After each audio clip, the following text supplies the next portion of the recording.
Lundi 1er juillet 2024, mesdames et messieurs, bonsoir. Vous êtes sur Mondico Télévision. Bienvenue dans votre grande édition du journal. Tout de suite, les sommaires.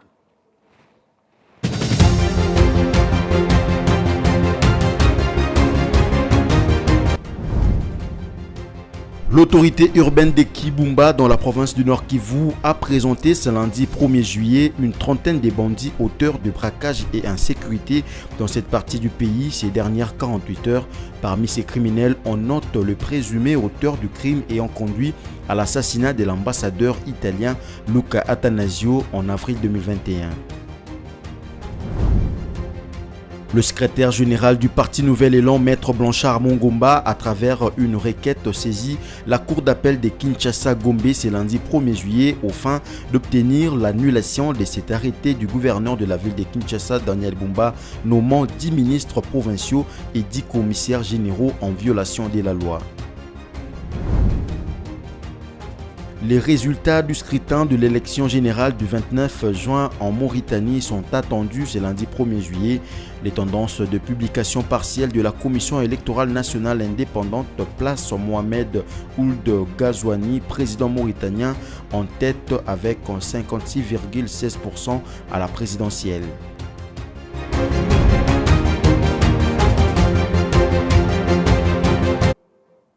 Mesdames et messieurs, bonsoir et bienvenue si vous nous rejoignez. J'ai annoncé dans le sommaire les journées du vendredi 28 et samedi 29 juin 2024. La ville de Goma a connu le grave scénario du braquage des shops d'appareils portables jusqu'à la proximité de l'hôtel des villes. Après les renseignements et les enquêtes menées par les services de sécurité dans le cadre de l'opération Safisha Muji Wagoma, 48 heures durant, des groupes de présumés auteurs de plusieurs faits criminels co-auteurs de l'assassinat de l'ambassadeur italien Luca Attanasio en date du 22 avril 2021 à Kibumba. Tous viennent d'être présentés devant l'autorité urbaine ce lundi 1er juillet 2024, nous dit Merveille Loabert.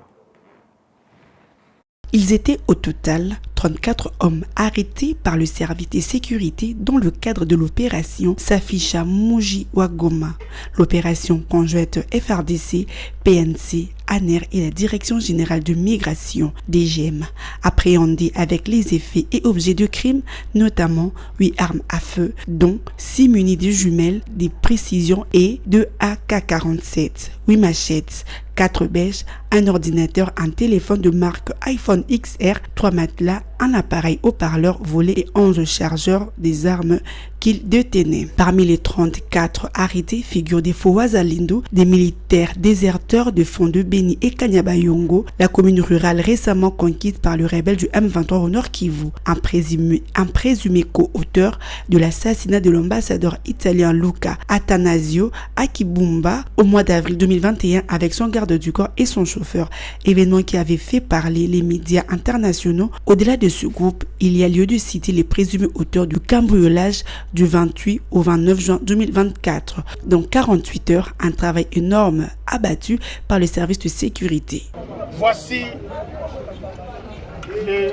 ceux qui ont fait le braquage qui a fait trembler la ville pendant la journée avec leurs armes.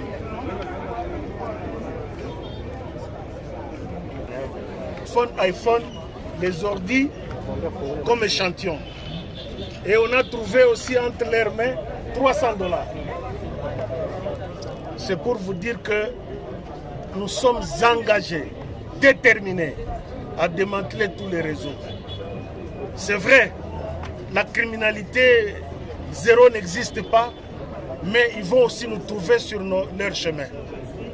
Parce que nous n'allons pas céder. Il suffisait seulement de 48 heures, avec un bon renseignement, nous avons ciblé et démantelé tout ce que vous voyez là. Les effets volés sont là. Les armes, une dizaine d'armes qui devraient être au front. Il y a les déserteurs qui ont fui le front de Beni, le front de Kanyabayonga, que nous venons d'arrêter. Les militaires sont là et le faux Ouazalendo. Lors de la présentation de ce lundi 1er juillet 2024, comme d'habitude, depuis le début de cette opération conjointe des services de sécurité dont il est lui-même coordonnateur, le maire de Goma a réitéré son souhait de transférer les présumés auteurs de morts désolation en ville de Goma dans d'autres prisons du pays, compétence qui revient de droit à sa haute hiérarchie en collaboration avec les autorités judiciaires. Toujours en ce qui concerne la situation sécuritaire, c'est en sa qualité de commandant suprême des forces armées de la République démocratique du Congo FARDC que le chef de l'État Félix Antoine Tshisekedi Tshilombo a convoqué les week-ends derniers à la cité de l'Union africaine une réunion du Conseil supérieur de la défense élargie. Faisant la restitution de cette réunion sécuritaire, le porte-parole du gouvernement a fait savoir que cette séance de travail a tablé sur une situation opérationnelle sur le terrain des combats face au pays agresseur dans le Rwanda. Regardez. Vous avez tous suivi ce matin et depuis quelques jours la détérioration de la situation sécuritaire à Kanyabayonga, dans les territoires de Lubero, en province du Nord Kivu. Le président de la République a donc convoqué cette réunion du Conseil supérieur de la défense élargie pour faire le point général de la situation. Évidemment que nous avons parlé de la situation opérationnelle du pays de manière générale dans toutes les 3 zones de défense, mais il y a eu un accent particulier qui a été mis sur les événements de Kanyabayonga. Après près de 3 heures de discussions et un tour d'horizon avec les différentes autorités militaires, des perspectives et des mesures ont été proposées au président de la République pour que les forces armées de la République démocratique du Congo puissent très rapidement remettre de l'ordre dans cette partie du pays et reprendre certaines autres localités qui ont été occupées par les forces rwandaises, parce que c'est d'elles qu'il s'agit. En même temps, le président de la République a tenu à rendre un vibrant hommage aux forces armées de la République démocratique du Congo qui défendent au prix de leur vie la patrie, et il a lancé un appel à toutes les populations de cette partie du pays, mais aussi à tous les Congolais. Il est donc important que dans ces contextes, que les Congolais se méfient de tout ce qu'ils lisent sur les réseaux sociaux pour ne pas prêter les flancs au jeu de l'ennemi, parce que vous savez que c'est aussi sur ce terrain que les jeux se jouent, pour démobiliser les Congolais, mais aussi pour toucher le moral de nos vaillants soldats qui sont engagés sur le front. Donc ici, nous réitérons l'appel du président de la République à continuer à faire confiance aux forces armées de la République démocratique du Congo, pour lesquelles le gouvernement de la République, mais ainsi que lui-même, mettront tout à disposition pour que l'ordre puisse être rétabli et très rapidement. Dans l'actualité également, le chef de l'État Félix Antoine Tshisekedi s'est exprimé le samedi 29 juin 2024 à l'occasion de la célébration du 64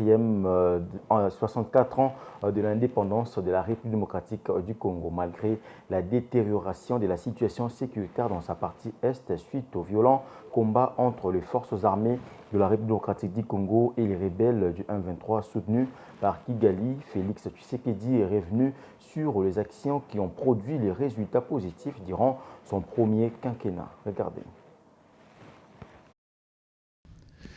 Mes très chers compatriotes, le défi sécuritaire auquel nous sommes injustement confrontés est complexe et exige une réponse collective, courageuse et déterminée de notre part.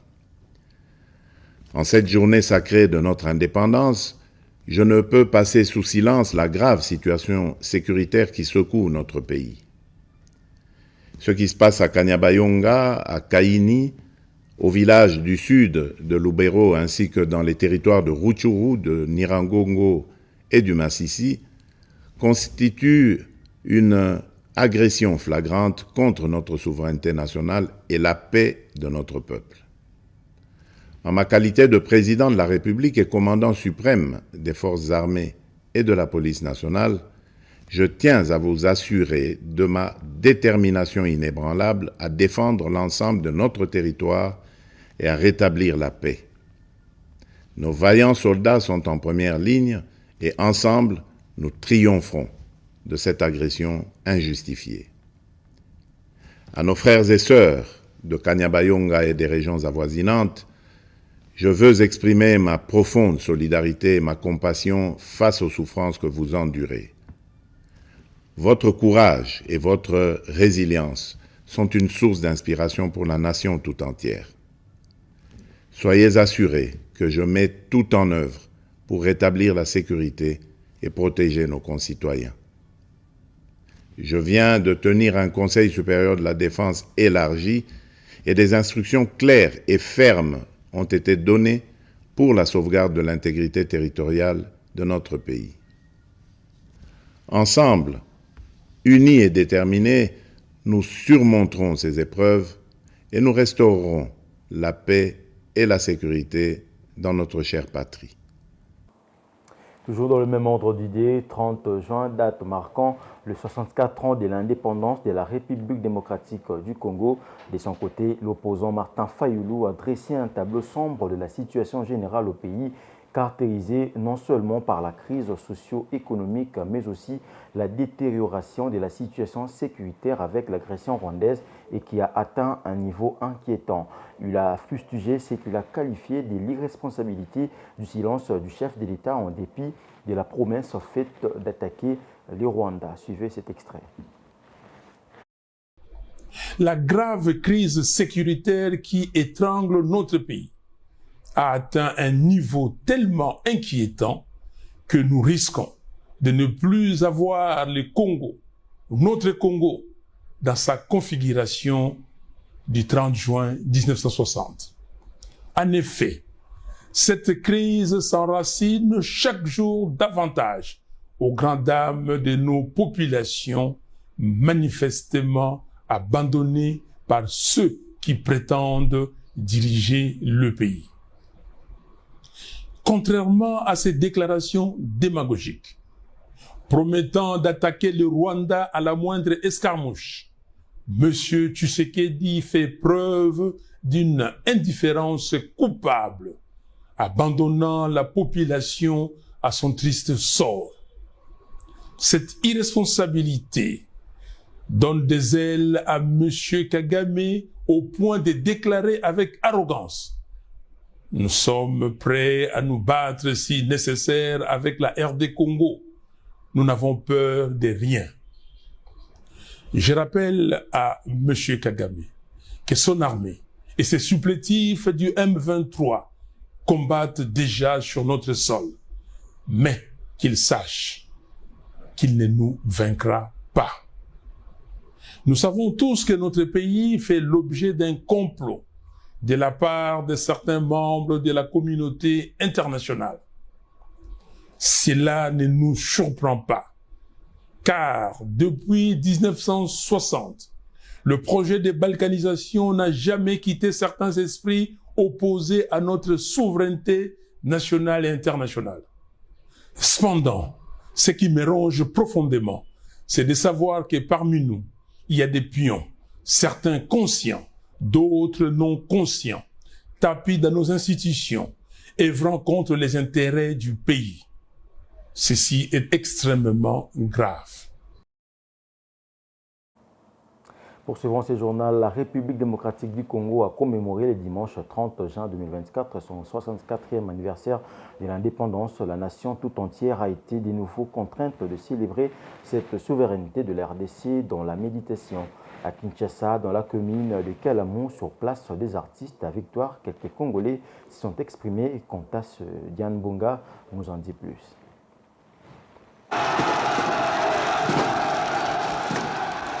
Le 30 juin 1960, 30 juin 2024, cela fait exactement 64 ans que la République démocratique du Congo a connu son indépendance. Les jours J, les cérémonies de la proclamation de l'indépendance ont débuté à 11h45. Après les 3 discours prononcés pour la circonstance, un document historique fut aussi signé pour boucler la boucle. Il s'agissait de l'acte de l'indépendance du Congo. 4 personnalités, 2 Belges et 2 Congolais, 2 premiers ministres et 2 ministres des Affaires étrangères avaient apposé leur signature au bas de la précieuse déclaration pour la prospérité et pour l'histoire. Il s'agissait du chef du gouvernement Gaston Eisken et Patrice Lumumba et des chefs de la diplomatie Pierre Winnie et Justin-Marie Bomboko. 64 ans après, quel est le bilan de cette indépendance? Quelques Quinois se sont exprimés. Je ne dirais pas qu'on a réussi totalement, parce que dans certains secteurs, ça n'a pas changé, on a encore dégradé. C'est que nous avons évolué en termes du processus électoral, parce qu'aujourd'hui, on élit nos représentants, malgré que les élections n'étaient pas unanimité, mais quand même, il y a évolution dans la désignation des représentants. Mais dans d'autres secteurs, comme dans la santé, on n'a pas évolué parce qu'en 1960, les Sud-Africains quittaient leur pays pour se faire soigner aux cliniques universitaires, aux cliniques Ngaliema. Mais aujourd'hui, ce sont les Congolais qui quittent le Congo pour aller se faire soigner là-bas et ailleurs. C'est mon pays, je ne veux pas être pessimiste. Il y a des avancées, malgré un pas de tortue. Mais à 100% non. Mettons 50%.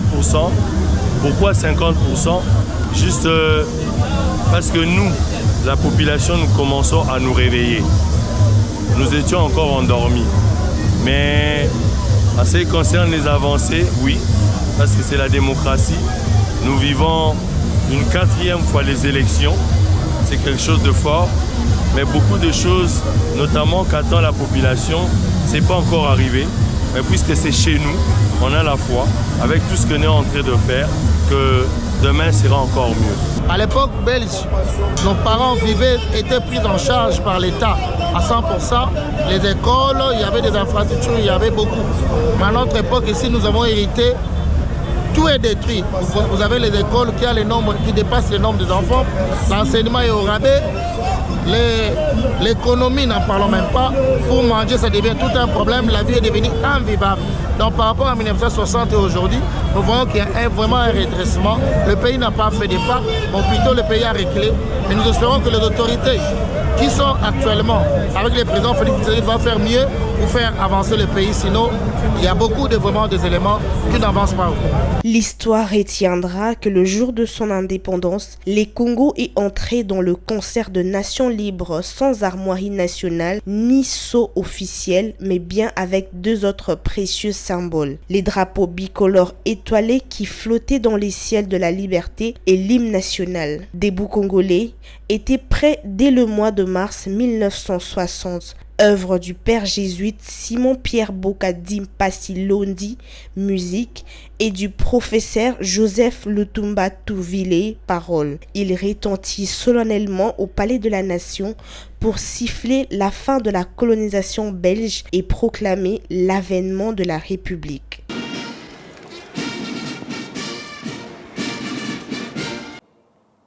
C'était là la réaction de Quinois en marge de la célébration des 64e anniversaire de l'indépendance ici en République démocratique du Congo. Autre chose à présent, le secrétaire général du Nouvel Élan, parti cher Adolphe Mouzitou, maître Blanchard Mongomba, a saisi ce lundi 1er juillet la cour d'appel de Kinshasa-Gombe pour obtenir l'annulation de l'arrêt du gouverneur de la ville-province de Kinshasa, Daniel Bumba, portant nomination des commissaires généraux en violation de la loi. Dans un document dont une copie est parvenue à votre rédaction, Maître Blanchard Mongomba a relevé l'inconstitutionnalité de ces décrets qui violent l'article 37 sur la libre administration des provinces. Regardez. C'est une situation qui présage un climat de tension entre le VPM de l'Intérieur, Jacquemain Chabani, Daniel Bumba Lubaki et Jacques Kiabula Katwe, respectivement gouverneurs de Kinshasa et du Haut-Katanga. Ces derniers sont reprochés d'avoir violé l'article 198 de la Constitution en vigueur pour avoir nommé des commissaires généraux.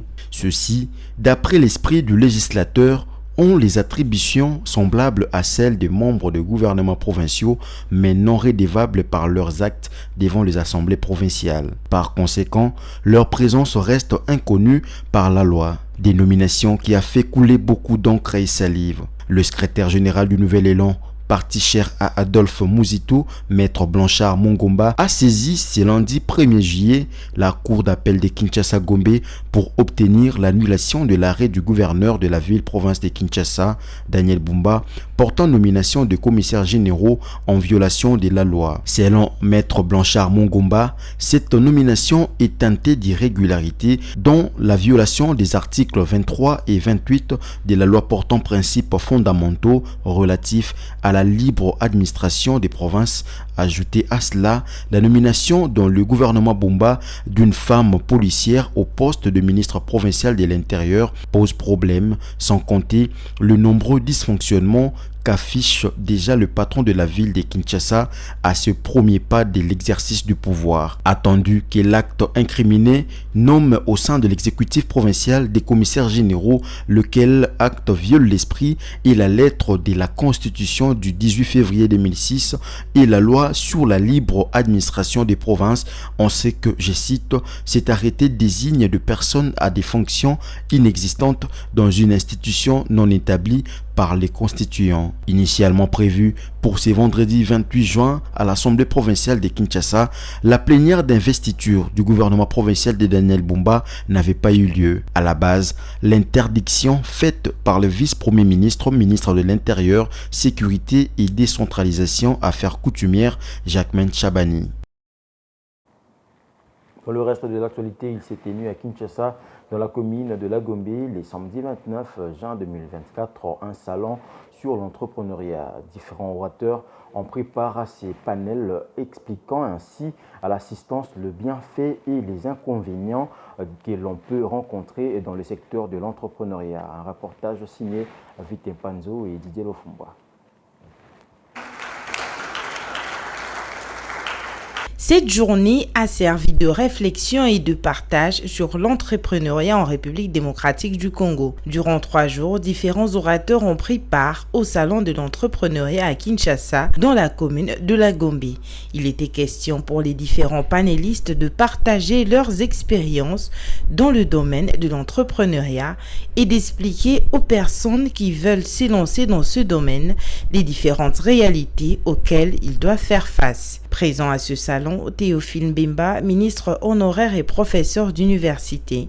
Dans son discours, il a expliqué certaines réalités qu'il a rencontrées le long de son parcours et comment faire face à certaines difficultés liées à l'entrepreneuriat. Ce n'est pas pour parler de fonctions que j'ai occupées, mais je voudrais vous dire que pour moi, si vous voulez entreprendre, j'ai appris ce travail, j'ai entrepris dans le domaine agroalimentaire, dans le domaine alimentaire et de la nutrition. Et je pense que ça m'a réussi, parce que voilà où ça m'a amené. Alors, je voudrais vous dire que lorsqu'on veut entreprendre, comme je vous dis tout à l'heure, là, la première des choses, il faut bien se connaître soi-même. Quand on se connaît, on choisit son bon chemin. Et on va chercher à s'exprimer là-dessus. Et quand vous commencez à vous avez choisi, certainement il faut vous faire une vision claire. Et quand vous avez la vision claire, il est évident que il faut quand même, je sais, on peut devenir entrepreneur sans diplôme, comme on l'a dit, mais on va chercher les techniques des autres. Mais quand soi-même on a déjà la technicité, ça vous permet d'avancer plus vite. De son côté, Madame Julia Luonga Mamba, CEO de Mondico Holding et entrepreneur, présente également à ce salon, a partagé également son expérience dans ce domaine. Au sortir de ce forum, elle a expliqué les difficultés qu'on rencontre dans ces domaines ainsi que le stress qui en résulte et comment les contourner. Moi, il était question d'essayer de dire aux jeunes comment est-ce qu'ils peuvent gérer leur stress. Et cette conférence, j'espère qu'elle a été bénéfique pour ceux qui ont participé. Et voilà, et nous avons essayé d'être beaucoup plus pragmatiques et de partager nos expériences personnelles avec la jeunesse et leur dire que c'est vrai que ça ne sera pas facile, mais c'est possible, il faut toujours essayer.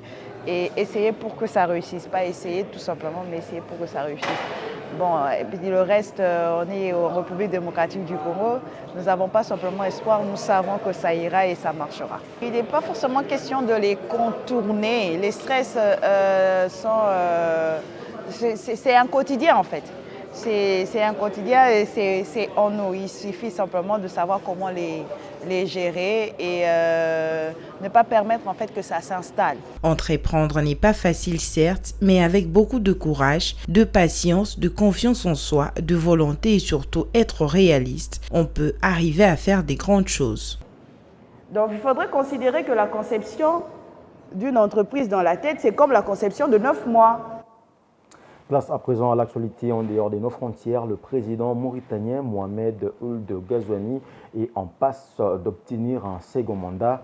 La compilation des résultats de l'élection présidentielle du 29 juin est toujours en cours, mais la plateforme en ligne de la Commission électorale nationale indépendante qui publie les résultats du scrutin en continu affiché lundi matin à 56,16% de voix pour le chef de l'État sortant. Regardez.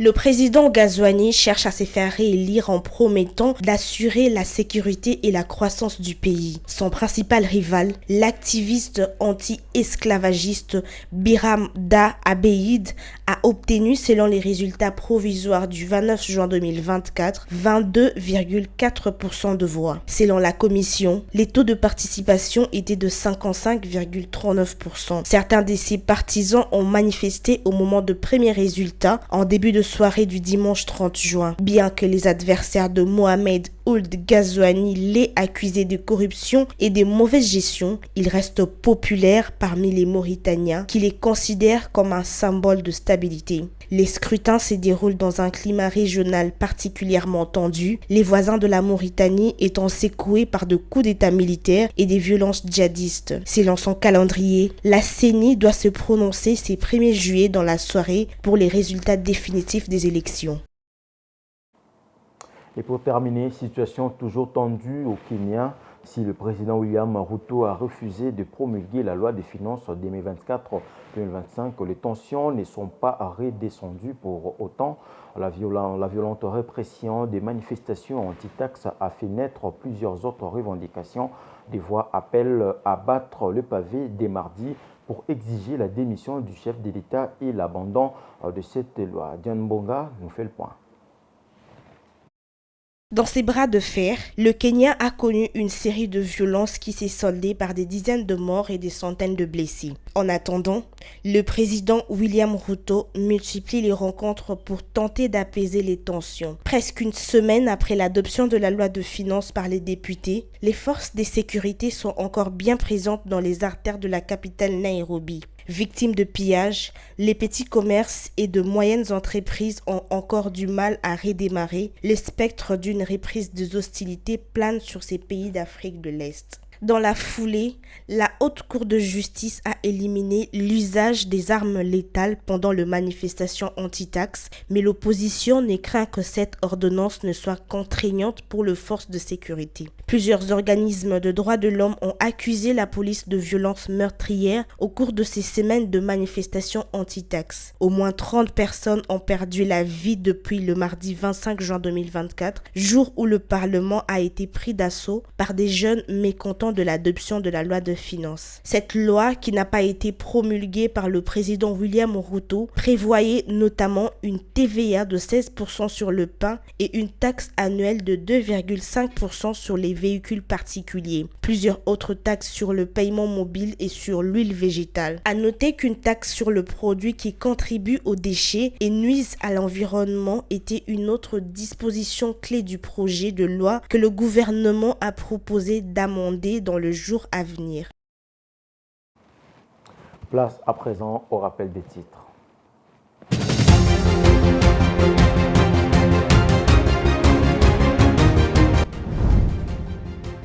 L'autorité urbaine de Kibumba dans la province du Nord Kivu a présenté ce lundi 1er juillet une trentaine de bandits auteurs de braquage et insécurité dans cette partie du pays ces dernières 48 heures.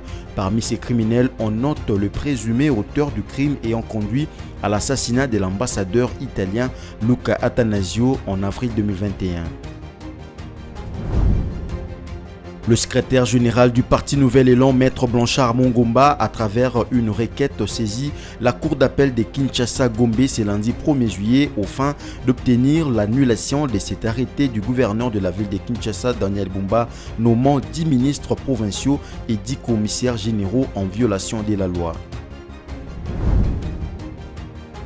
Les résultats du scrutin de l'élection générale du 29 juin en Mauritanie sont attendus ce lundi 1er juillet.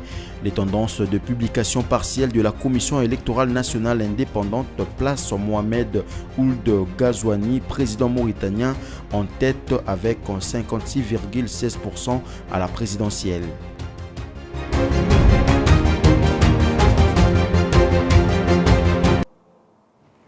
C'était là votre grande édition du journal. Mesdames et messieurs, merci de l'avoir suivi. Bonne suite des programmes sur Monzico aux télévisions. Au revoir.